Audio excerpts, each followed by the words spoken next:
People often ask me about tips or tactics that I have for hunters. And to be honest with you, the first thing that I always tell them is to be safe. Now that may seem like common sense, but truly you need to observe the 4 safety rules. The 4 safety rules. Very, very important. If you stick by the 4 safety rules that are very simple, you're going to be able to avoid most, if all, problems. Rule number 1 is that all guns are always loaded. That's simply a mindset that we adopt.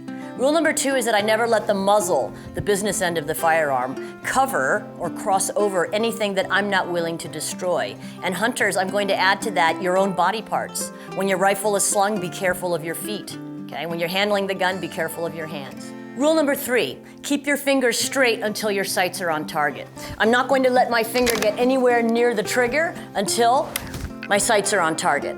At that point, I'm clear to put my finger on the trigger, but not before.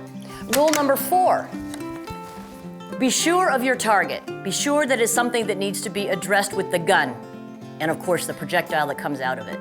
Be sure that it's something that needs to be addressed with your rifle or your handgun or your shotgun, as well as anything that can come out of those firearms.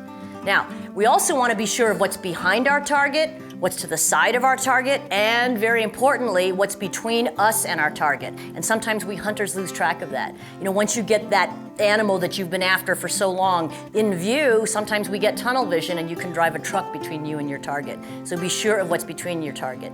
Be sure of your target and what's all around it. One more thing I'll add is that whenever you are checking the condition of your firearm, that is to say how loaded it is, you're going to check physically the chamber to make sure that there's nothing in there, as well as to check your magazine physically. It's not enough just to do a quick peek. Sometimes the light isn't with us and we can't actually see in the chamber. Sometimes we can't actually see what's in the magazine. So do a physical check. If you can release the magazine, so much the better.